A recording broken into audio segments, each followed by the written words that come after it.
चाहत बानी कि महफिल में सबसे पहले बुढ़ऊ लोग के खुश कर दिहल जा। ई लोग के खुश कैले कोनो फायदा नहीं हो। आई बुढ़ऊ लोग के खुश कैले ना फायदा। हाँ काहे? ई सब फेल चलत हो इसमें। आई दादा लोग फेल हुए मतलब पैसा ऐसा नहीं दी है यार।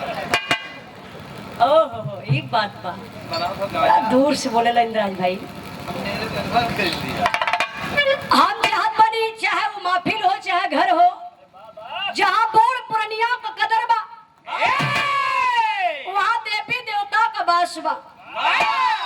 नौजवान भाई लोग तो यूट्यूब से खुश हुए।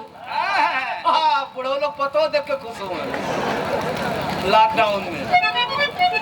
अरे यार बम्बई भाग गया बूढ़ पुरनिया घर का टाटी होला आड़ होलन। हम बताओ बनी बाबू दादा लोग अपने जमाने में बड़ा लहाई के गवा कैसे गावे मास्टर साहब।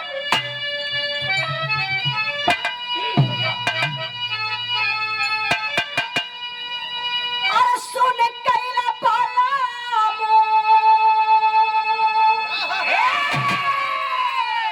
अरे सुन कैला पाला मोह सोन कैला पाला मोह का चौड़ी गाली सोन कैला मिर्जापुर के कैला गोला गोर हो का चौड़ी गाली सोन कैला मिर्जापुर के कैला गोला गोर हो का चौड़ी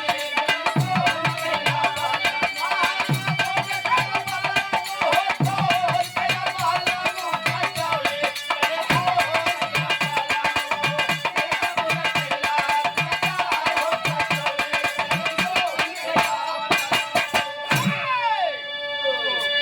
कहाँ सोन कैला बलमू ओह मिर्जापुर के कैला गुलजार हो कचौड़ी गली सोन कैला बलमू।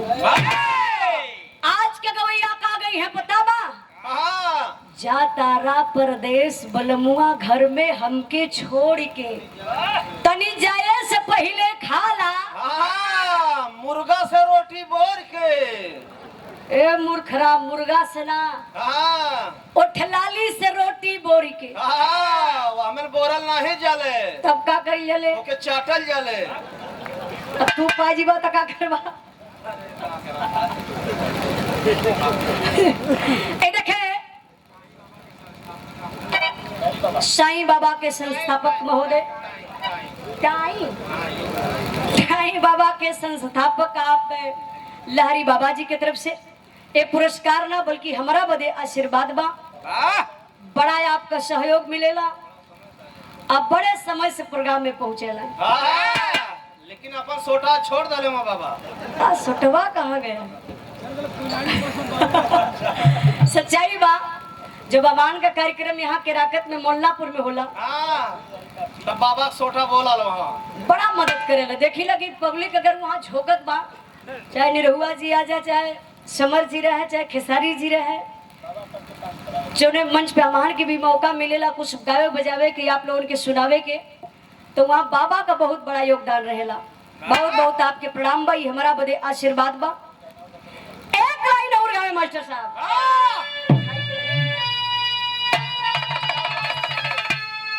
ओहो हमारे बड़े भैया लाल बहादुर पटेल और सुन कैला पाला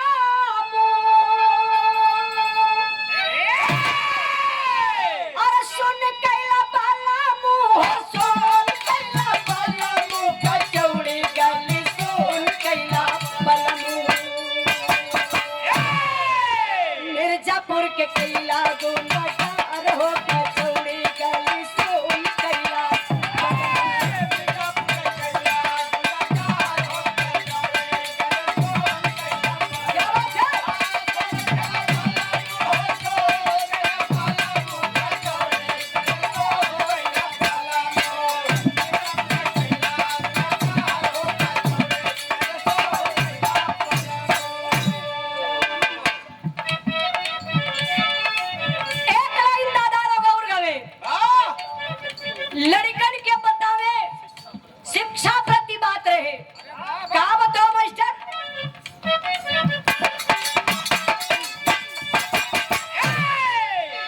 जवन मजा जवन मजा आम की चटनिया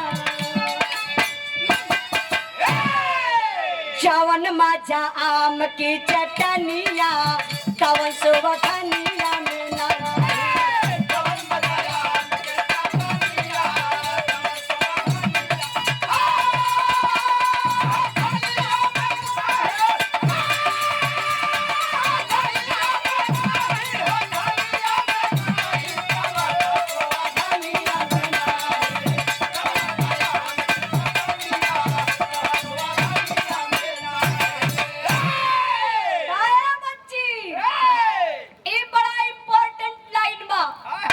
एकरा पर ध्यान दी है। कैसे मास्टर साहब?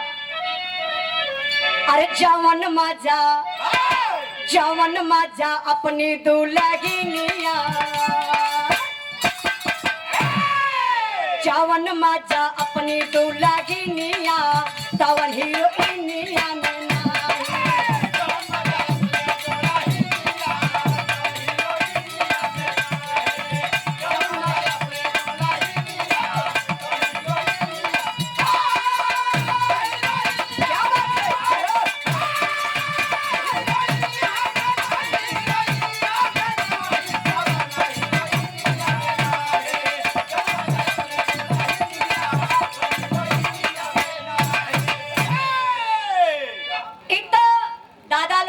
जमाने का तर्ज रहल।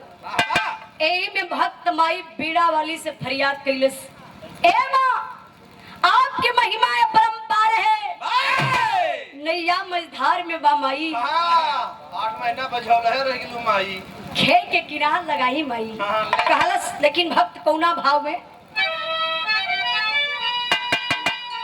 भैया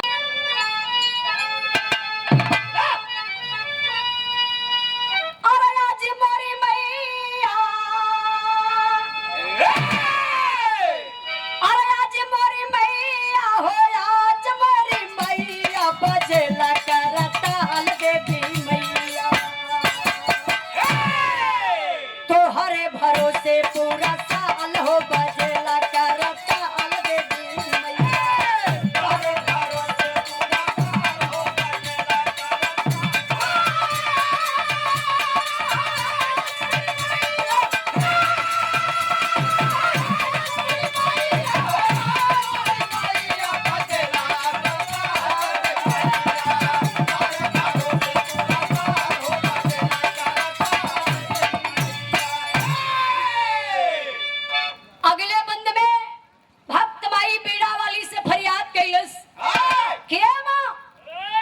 कितनी बड़ी ज्ञानी है आप, कितनी बड़ी दानी है माँ। जकरे आँख न रहे ले माई ओकरा के आँख देलू माई, जकरा बालक न रहे ला माई के गोद में बालक देलू माई। जकरे में हरारू ना रहलो के में हरारुआ देलू माई। हाँ माई तो यही बदे खाली बैठल है, लेकिन सच्चाई बा सही बतावल जला घर की नारी लक्ष्मी हुआ करती है। कहतरी तो हम चुड़ैल भी हो जानी। हाँ जैसे एकर वाली। हाँ तोरे घर से आए ना। नारी की पूजा होनी चाहिए लेकिन नारी हो तब। वाह चुड़ैल रहा तो नहीं हुआ पिठिया चरता ईटा ला देवे चाहिए। कहना है वाली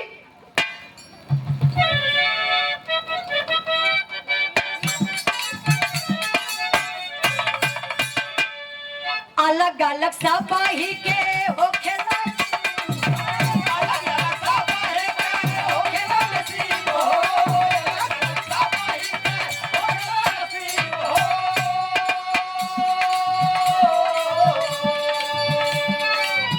हमारा के राख ले बोया बना करी बहो की भैली निभा दे महफिल सजेला बेमिसाल हो बजेला करता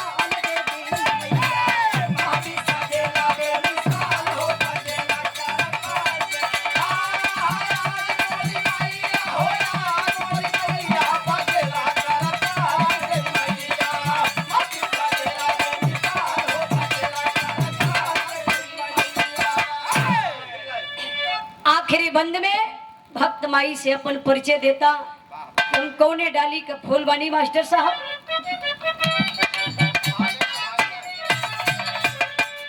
गुरुआ बिहारी गुरगार से गौर कवाला, गुरुआ बिहारी गुरगार से गौर कवाला, गुरुआ बिहारी गुरगार से गौर कवाला।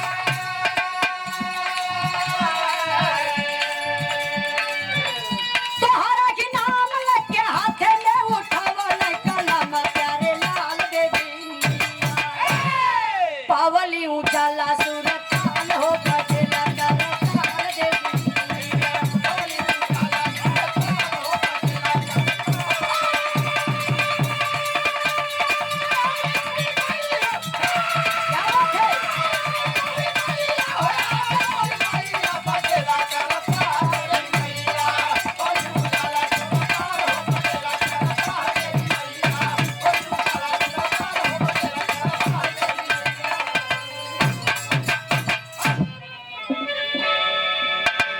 देखी पूजा पाठ तो हो गई, अब प्रसादी बटे के चाहिए। कहा लेके आई होगा? रामदाना लेके आ लीला। बहुत चालाक इंसान हुआ। ए आप लोगन मधे रामदाना लेके आई हो। अब हमारे ही समझ में ना होता कि बटी है कैसे है इतना लोगन में। घोर के सबके मुँह में चुआ जाई। जवन बसिया कट्ठे थोड़े डाल दिहल जाई। अब हम चाहती मास्टर साहब एकागो कोनो ऐसा गीत बजावा भाई जितना भाई लोग यहाँ बैठल दिखाई देत हुआ आराम से घरे निकल जाए लोग। आ घरे जाके क्या करी है लोग? सृष्टि की रचना करी है। समय भी हो गई। ये ब्रह्मा जी हुआ। अगर ये ना कही है तो क्यों रचना को करी ना। देखी मास्टर कोनो गीत बजावल चाहत हो। कौन गीत मास्टर साहब?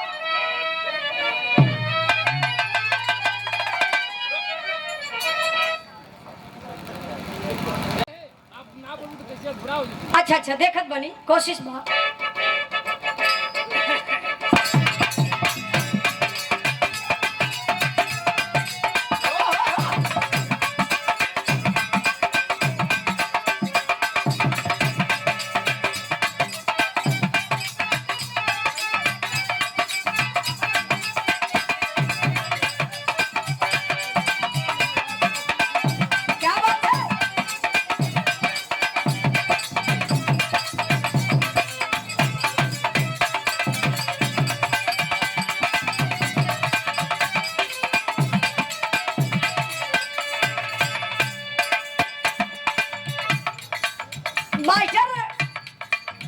पहले बजा ला मिजाज बन जाए फिर बाबा वाली बजी।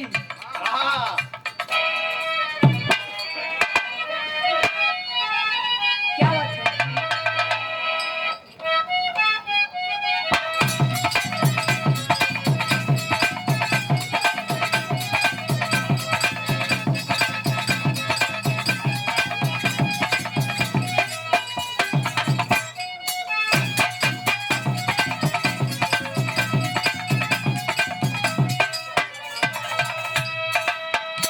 मास्टर बड़ा बढ़िया गीत का संकेत कैलन। कोनो मेहरारू का करत रहल? अपने मर्द के बड़ा प्यार से बोलौलस। रातिक बलालक दिन देखे। तो सारा सबूत हमारे पास है। बड़ा नचरात बिया कला से सिंटुआ के पापा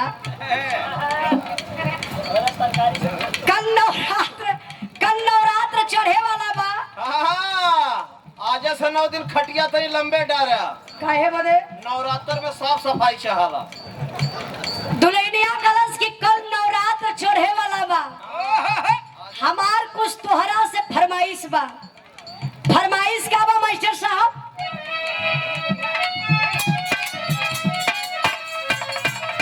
ये पहले बा होता सबेरे सैया जइहा बजरिया, होता सबेरे सैया जइहा बजरिया, होता सबेरे सैया जइहा बजरिया। चढ़ते नवरात्र घरे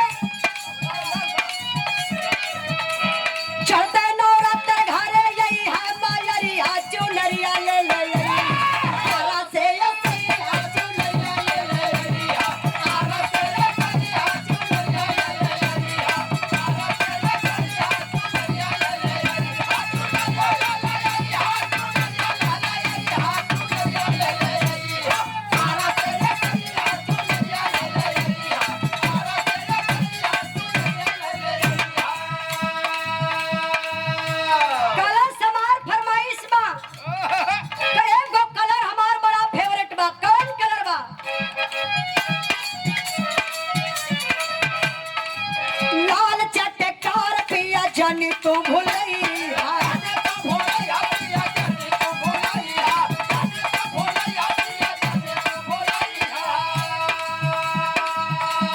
तारा जी से कही के तू गोट लगवैया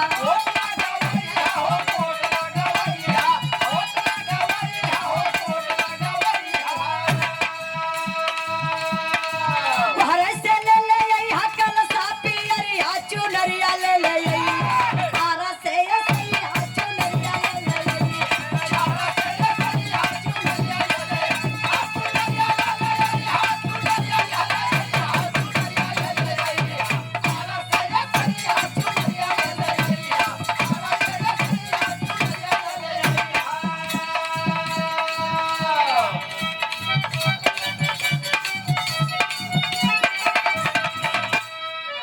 मास्टर गीत बदल रहलन ई जो नमान गावत बनी बढ़िया फरिया जात होगी ना शब्द क्लियर होता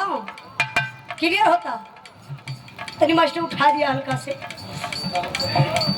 मेहरारू मर्द से बड़ा नाराज बा काहे नाराज बा ओकर टेम्परेचर बड़ा हाई हो गइल बा काहे बदे मास्टर साहब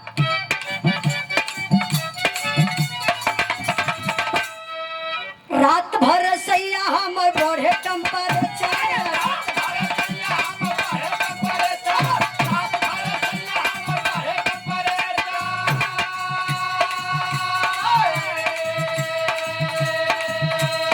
रात भर सैया हमर बढ़े टेम्परेचर तू धरावेला तारस तू धरावेला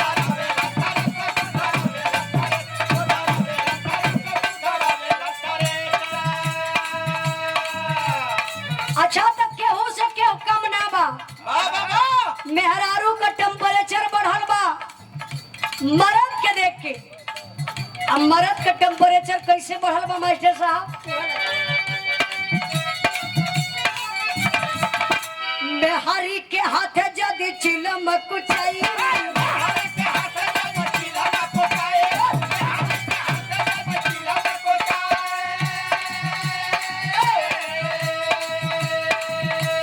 मेहरी के हाथे जदी चिलम कुचाई भी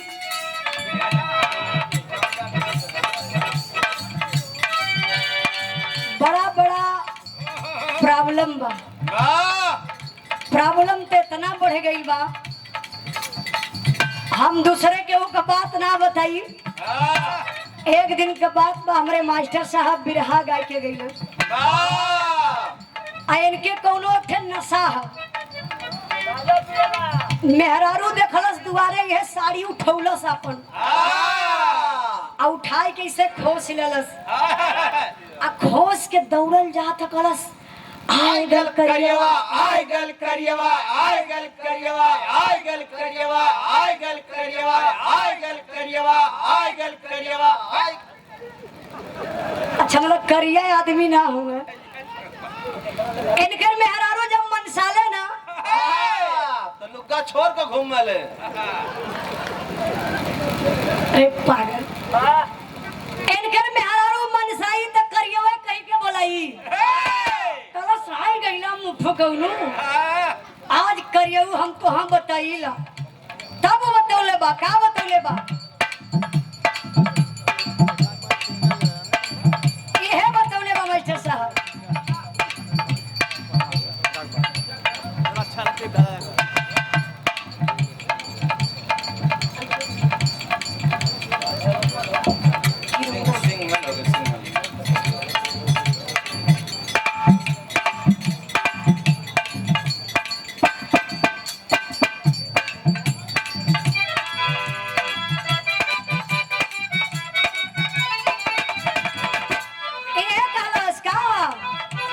मेहरी के हाथे जदी चिलम कुचाई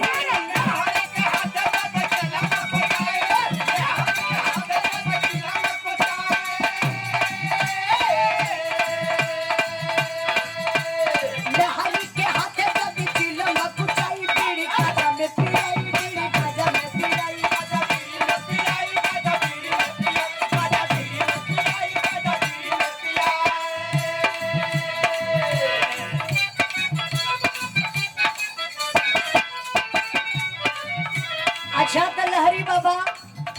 यो बड़ा लहरी मिजाज कहूँ। समस्या पे समस्या बढ़ल बिया। कोनो मेहरारू बड़ी चालाक बा, एगो मर्द के बजा देले बा। अब बझौले कितने ठीक तरीका से बा। खेत का जोतैया करवा लहलस, जब जोतैया करवा लहलस सब वहाँ पेमेंट के बात आइल हो, देवे तैयार नहीं होती हो। अब वो देवे के तैयार नहीं खे। का कहले भी हम मास्टर साहब,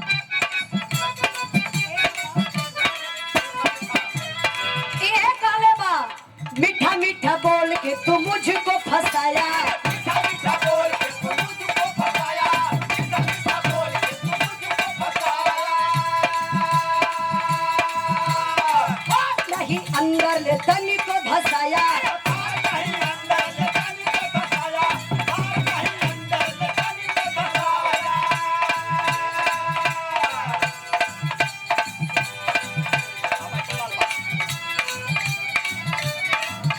ए मास्टर साहब ये काले बाका मास्टर, मीठा मीठा बोल के तू मुझको फसाया, मीठा मीठा बोल के तू मुझको फसाया, मीठा मीठा बोल के तू मुझको फसाया। हार नहीं अंदर ले तनी को धसाया, नहीं अंदर ले तनी को धसाया, नहीं अंदर ले तनी को धसाया। खेत मेरा जोता है कैसा, खेत मेरा जोता है कैसा, जोताई नहीं दूंगी तो पैसा। खेत मेरा जोता है कैसा, जोताई नहीं दूंगी तो पैसा। खेत मेरा जोता है कैसा, जोताई नहीं दूंगी तो पैसा।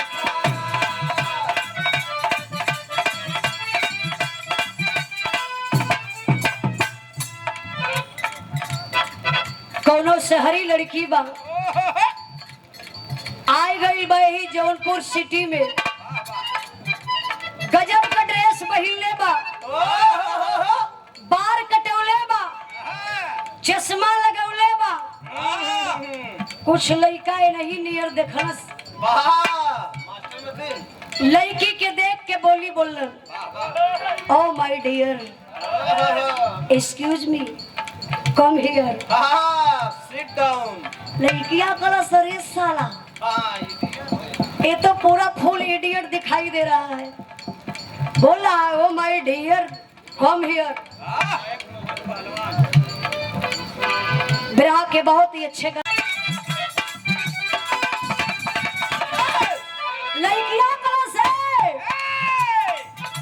तो समझ नहीं रहा है कि मैं कौन हूँ। लड़का क्लास प्लीज एक मिनट हमारी बात तो सुन सकती है।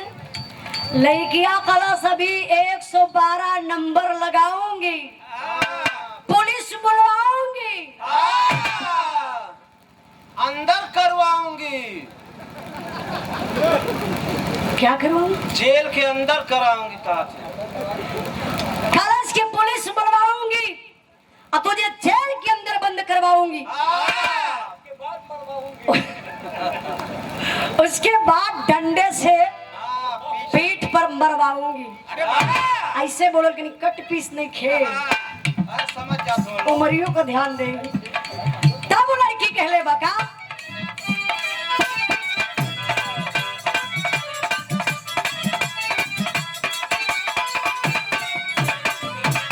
ये कालस मास्टर साहब, ऐसे निरेखन मखना रे मेरी बदन अंग,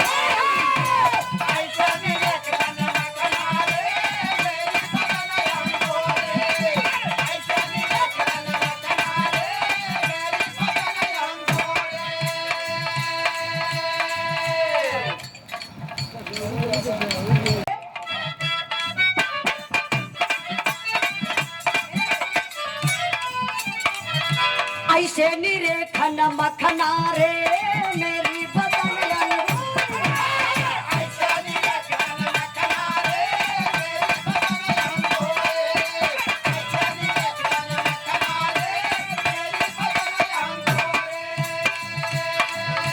छोरा छी छोरा तू लगता है रखना हमसे, छोरा से छोरा तो लगता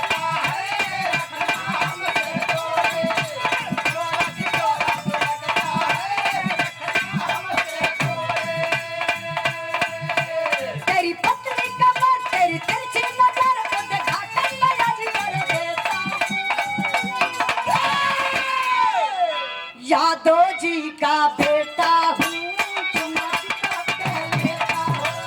यादव जी का बेटा हो, दूध पिला के लेता हो।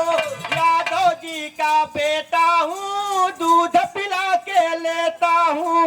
यादव जी का बेटा हूँ, दूध पिला के लेता हूँ। सारे यादव है ए प्रजापति हुआ। ए दादा इजाद का राजेश भैया प्रजापति हुआ। कैया सरवा यादव हो गया। अब बड़े ताव से सीना फुलाई का दो कि यादव जी का बेटा हूँ। दूध पिला के लेता हूँ। अच्छा तो यहाँ भैया हर बिरादरी को लोग बैठल हुई है। कैया से तू यादव जी हो गईला? माई बताई यादव जी का बेटा हूँ। दूध पिला के लेता हूँ। अच्छा तो इनमें क्यों पंडित जी बैठल हुई तो पाड़े जी का बेटा हूँ। खोल खोल के लेता हूँ। क्या खोल के लेता हूँ? पतरा खोल के लेता हूँ। अच्छा अच्छा, हाँ जो शादी ब्याह में बैठल है तो पतरवा खोल खोल के उनकर दाम बढ़त चल जाला। मान ली यादव जी कहे मास्टर साहब आए में कुछ भाई और लोग बैठल हुई है। शर्मा जी का बेटा हूँ। बार बना के लेता हूँ। मौर्या जी का बेटा हूँ। उखाड़ उखाड़ के लेता हूँ। क्या उखाड़ के? गाजर उखाड़ के लेता हूँ। हाँ सच्चाई बात। ये लोगन के देखा अपन अपन व्यवसाय होला। जैसे आहिर लोगन के दुआरे भैंस जरूरी बा और मौर्या लोगन के जरूरी खेती बाड़ी बा। घंटा बड़ा बड़ा बोल। हाँ कहना है मास्टर साहब क्या?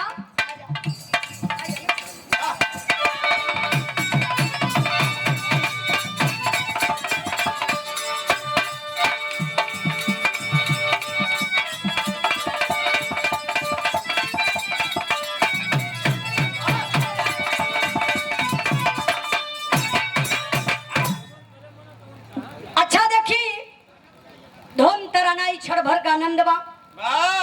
एंटरटेनमेंट भी बहुत जरूरी है।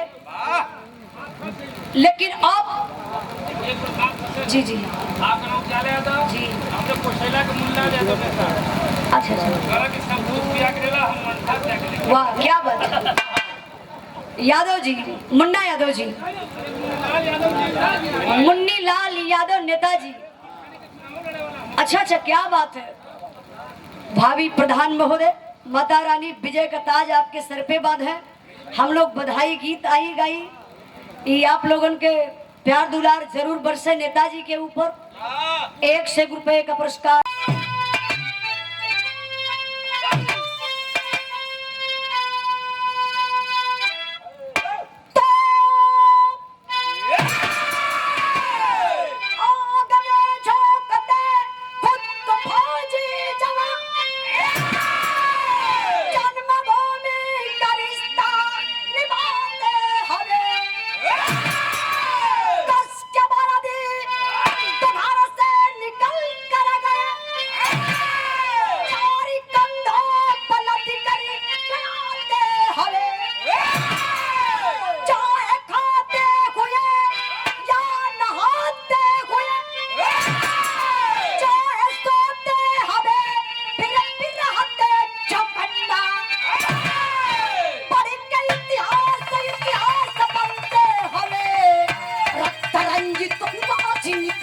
पन्ना पन्ना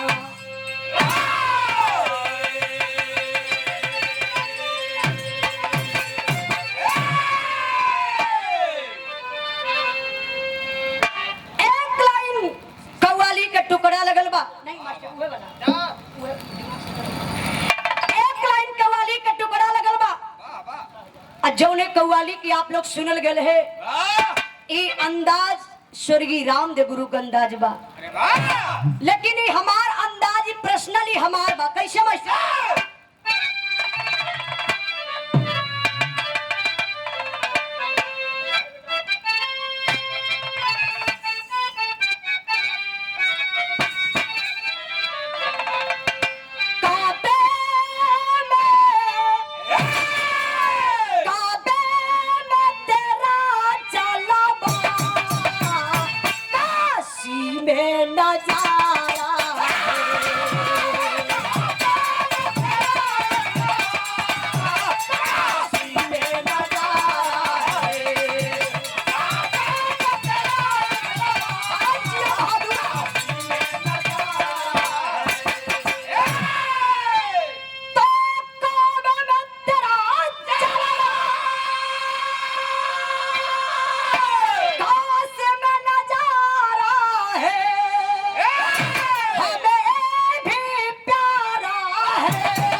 अजीत भैया जात है का अच्छा जल्दी जल्दी कह के बा हमार मूड गड़बड़ा गए आपे के तरफ की चल जात हूं भौजाई बुला देनी फोन के का ओहे लाइन में बैठे साहब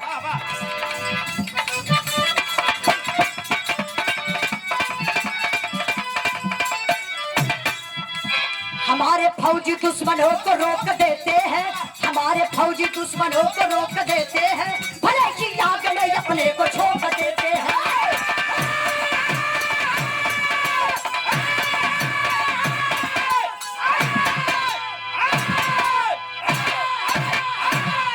काट कर छुट्टी अपनी संजय कर पलान चला काट कर छुट्टी अपनी संजय कर पलान चला कुर्ती पेल्ट कस के घर से नौजवान चला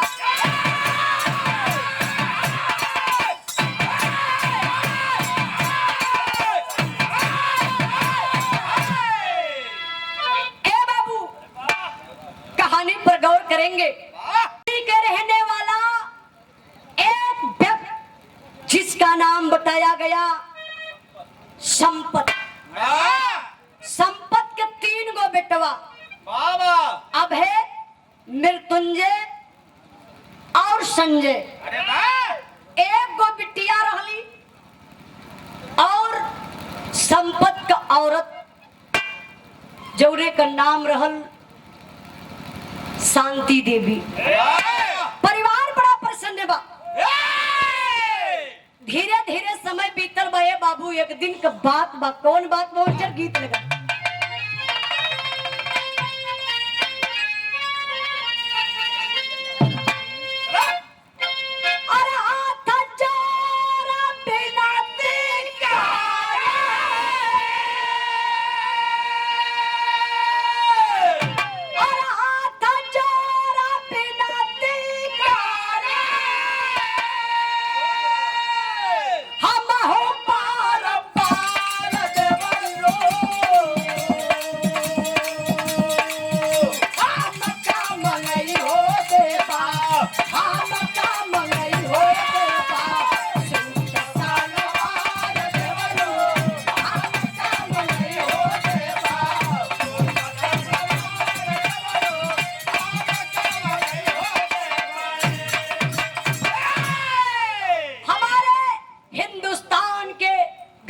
से बेटा अपनी तैयारी करते हैं रात दिन करते हैं मेहनत करके परिश्रम करके फौज में भर्ती होते हैं तो होता है क्या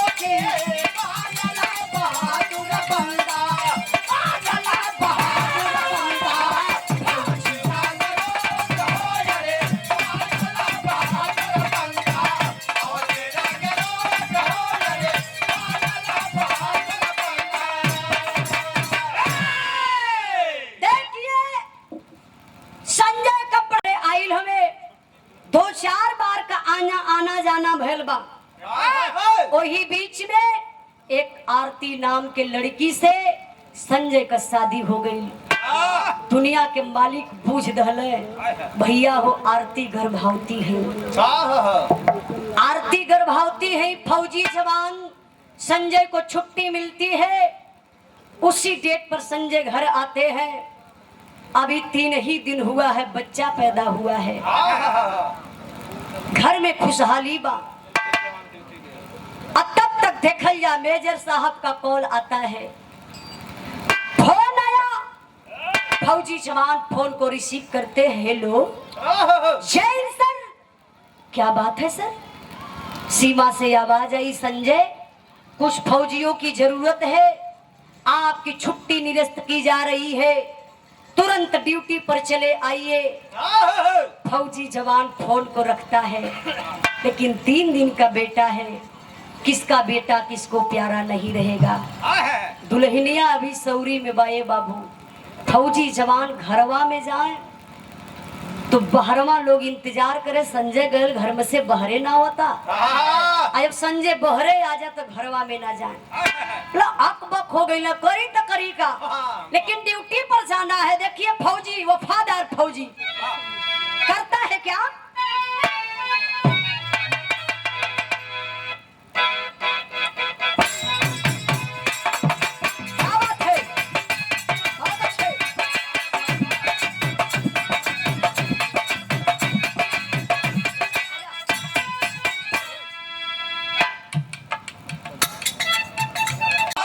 इनकर भौजाई इनसे बहुत लोग डरा ली। रोज खोजे नहीं।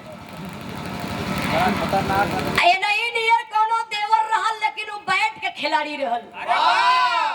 एक दिन आयो छक्का चौका मार के, दोपहरिया का टाइम बा, भौजाई अपने बेडरूम में सुतल बा, तब ले जाए के देवरवा वही बैठवा के मुठियावा से पिछवा खोद दहला। तू का करता लो, जो फोटो खींचत लगा, सीसी कैमरा लगल है, मैं देखल जाए के देवरवा ई बगलिया में भौजैया कैसे ही खोद दहलस। भौजैया चिहुक गई। अरे तना मोट का लगौले हो। तो देवरवा लगल मजाक करे। देखा मजाक करे का तरीका होखे के चाहिए। आजकल का देवर तो अगर भौजाई के तो ना आड़े पाए जा, तो काला जंग लगा दे, मालूम ना का के दिए। लेकिन ए देवरवा बड़ा फेस मुड के बा, भौजाई से मजाक कैसे कैले बा मास्टर?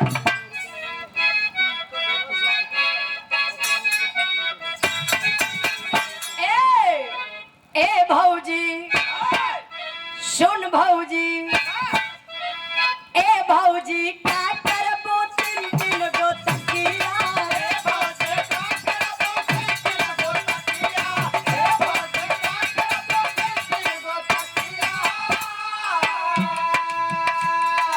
लगवा देवरवा बतावा तनी बतिया, लगवा देवरवा बतावा तनी बतिया।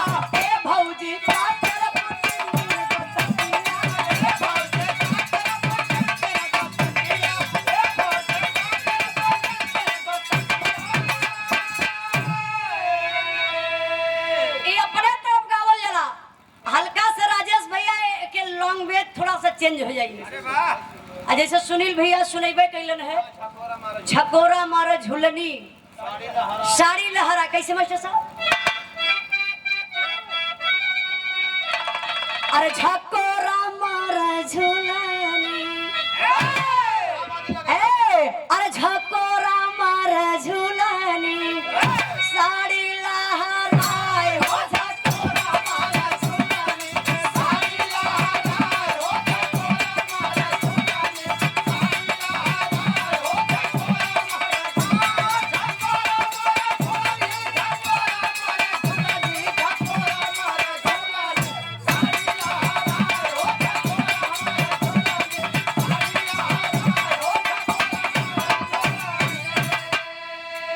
राजेश भैया हम ओए में एक गाना गा दलिस, बड़ा फरमाइश है उजाला। अच्छा हमारे के यहाँ हाथ रस से फोन आया, जहाँ वो मनीषा वाला जो कांड भल बा, हमसे फोन पर फोन होता, अलीगढ़ से फोन आई।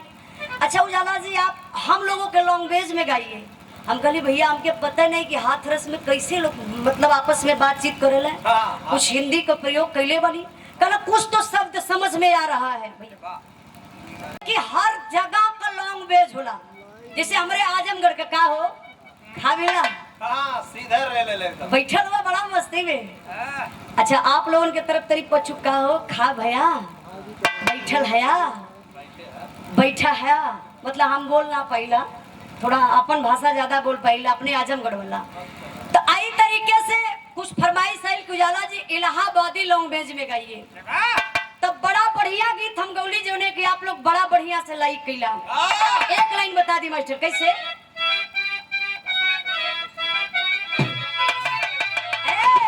अरे करे जा पीट बापाई, अरे करे जा पीट बापाई बेटो ना अलग खाए हो। करे जा पीट बापाई बेटो ना अलग खाए हो। करे जा पीट बापाई बेटो ना अलग खाए हो। करे जा पीट बापाई माई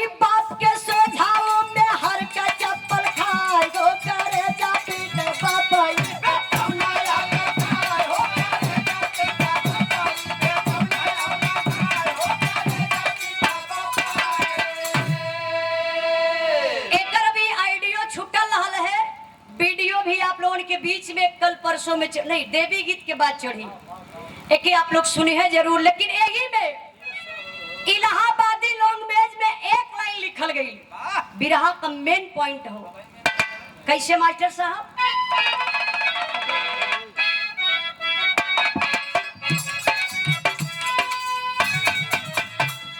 उड़ती चिड़ैया कहे मोरा बेईमाना,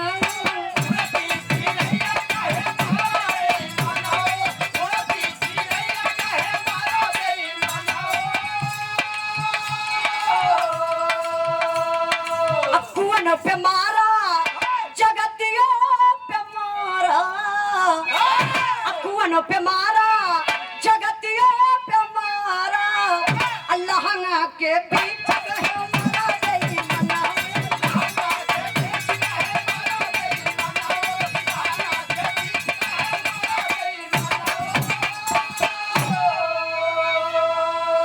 लेकिन फिर आप ध्यान दिए, फौजी जवान ड्यूटी पर तैनात भइलन, चलत हुआ कैसे चलत हुआ मास्टर साहब?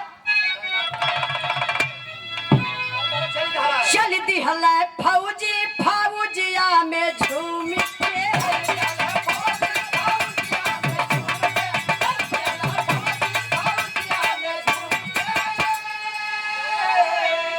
कौआ का माटी दहिना हथवा से चूम के, कौआ का माटी दहिना हथवा से चूम के, चल दिहल फौजी फौजिया में झूम के, चल दिहल फौजी फौजिया में झूम के। अब गड़िया के गेट पर से गौवा की मोरिया, खेत खरिहान निरख पेड़ बासवरिया,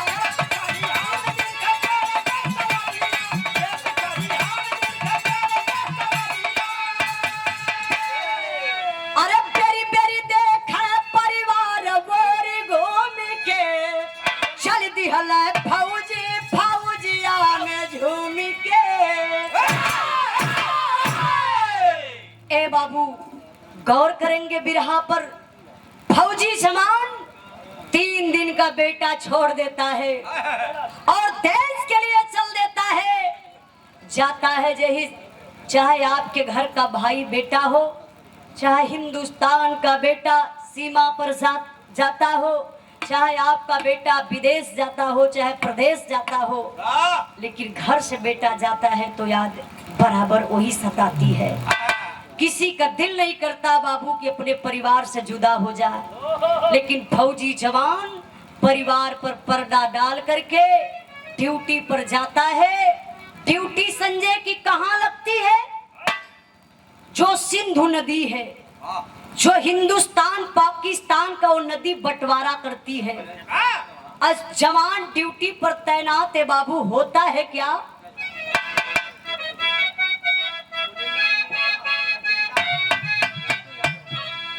मुन्नी लाल यादव के बेटा पिंटू लाल यादव जी की तरफ से 1 रुपए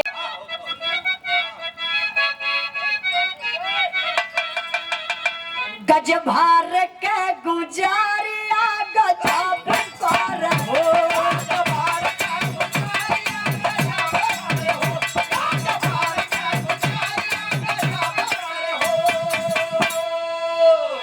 जब नियरा बुलाइया बता बेचार हो, गज भार के गुजारिया गजब पर हो।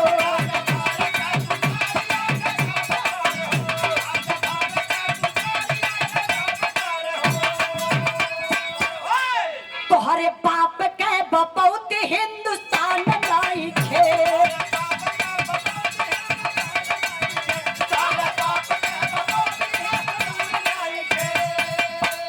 फौजी जवान छोड़ देता है। कुछ आतंकवादी हमारे हिंदुस्तान में उस नदी के रास्ते घुसना चाहते हैं, तब गरज कर आवाज उठा देता है जवान। उठा दो मास्टर।